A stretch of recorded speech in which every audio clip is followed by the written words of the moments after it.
Welcome my YouTube channel Sabir exam centre. Sabir exam centre চ্যানেলের পক্ষ থেকে সকলকে ওয়েলকাম। দেখো, এসএসসি সিজিএল 9 সেপ্টেম্বর 2024 সালের সেকেন্ড শিফটের প্রশ্ন আমি এর আগের ক্লাসেই, ঠিক আছে, আলোচনা করেছিলাম। প্রথম প্রথম শিফটের যে প্রশ্নগুলো কিন্তু আলোচনা করা হয়েছিল, ঠিক আছে। আগের ক্লাসগুলো তোমরা অবশ্যই দেখে নেবে, ঠিক আছে। এসএসসি সিজিএল থার্ড শিফটেরও প্রশ্ন কিন্তু আলোচনা করা হবে এবং এসএসসি সিজিএল 2020 সালেরও প্রশ্ন কিন্তু আলোচনা করা হবে।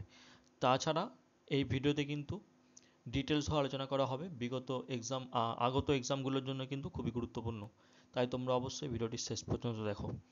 চলো, প্রথম প্রশ্ন তোমরা দেখতে পাচ্ছ, চট্টগ্রাম অস্ত্রাগার লুণ্ঠন কখন হয়েছিল এবং এর প্রধান সংগঠক কে ছিলেন? এসএসসি সিজিএল 9 সেপ্টেম্বর 2024 সেকেন্ড শিফটের প্রশ্ন, ঠিক আছে। এখানে সঠিক অ্যান্সার কোনটা তোমরা অবশ্যই কমেন্ট করো। দেখো, চট্টগ্রাম অস্ত্রাগার লুণ্ঠন কখন হয়েছিল এবং এর প্রধান সংগঠক কে ছিলেন, সঠিক অ্যান্সার হচ্ছে 1930 সালে হয়েছিল। চট্টগ্রাম অস্ত্রাগার দখল ছিল 1930 সালে 18 এপ্রিল। সংগঠিত সূর্য সেনের নেতৃত্বে কিন্তু এটা হয়েছিল।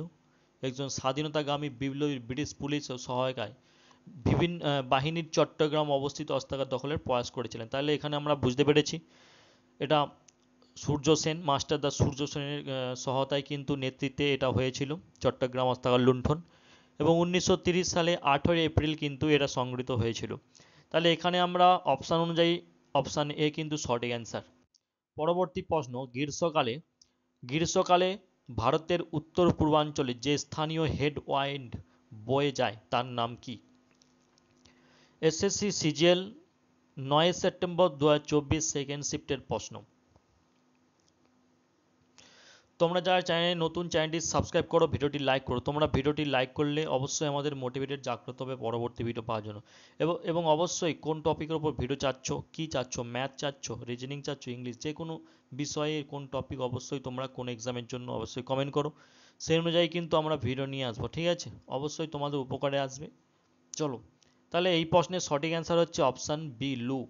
লু হচ্ছে পাঞ্জাব থেকে বিহার পর্যন্ত উত্তরে সমভূমিতে দিল্লি পান্নার মধ্যে উচ্চতর তীব্রতার সাথে প্রবাহিত গরম এবং শুষ্ক বাতাসকে কিন্তু আমরা লু বলি, ঠিক আছে।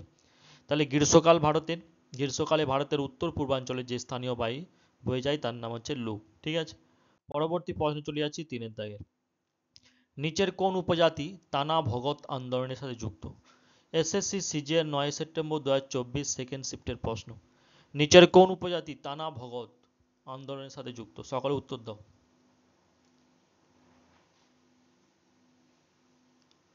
দেখো, তানা ভগত এর সঙ্গে যুক্ত ওরাও, অপশান এ সঠিক অ্যান্সার। দেখো, তানা ভগত আন্দোলন ওরাও উপজাতির সাথে জড়িত আছে এটি, ঠিক আছে।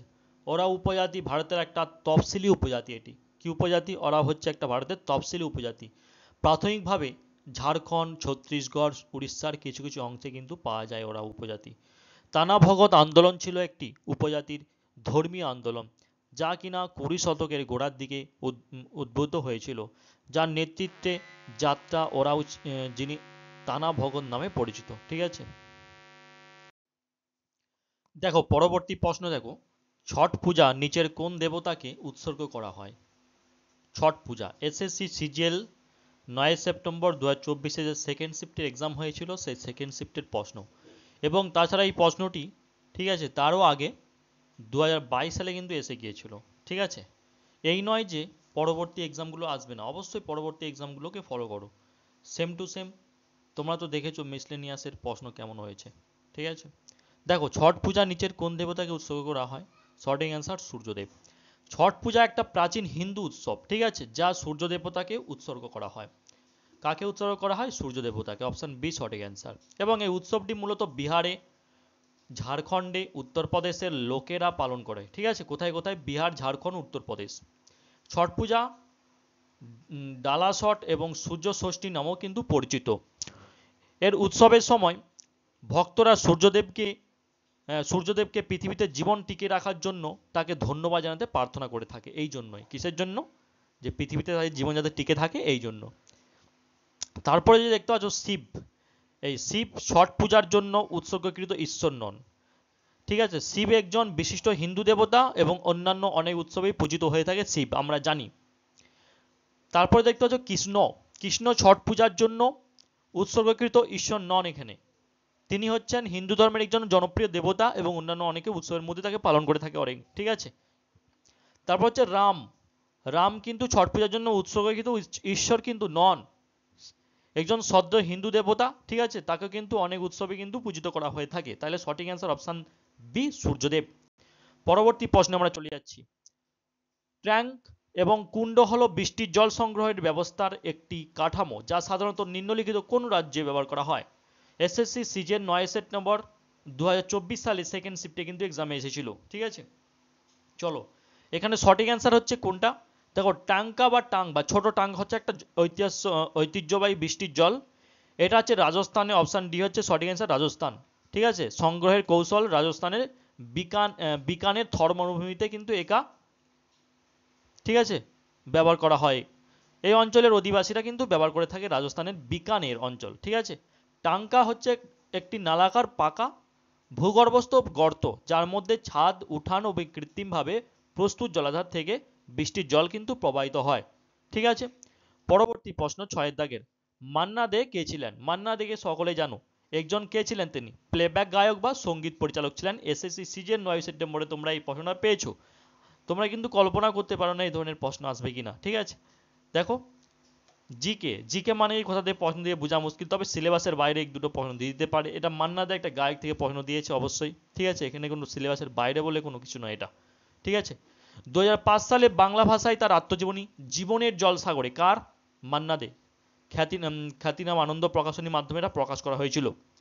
প্রবোধচন্দ্র দে, এনার হচ্ছে ছদ্মনাম, সরি আসল নাম প্রবোধচন্দ্র দে, যিনি হচ্ছে 1 মে 1919 থেকে 24 অক্টোবর 2013 সালে তার পৃথিবীতে জন্মগ্রহণ করেছিলেন 1919 এবং মৃত্যু বরণ করেন 2013 সালে।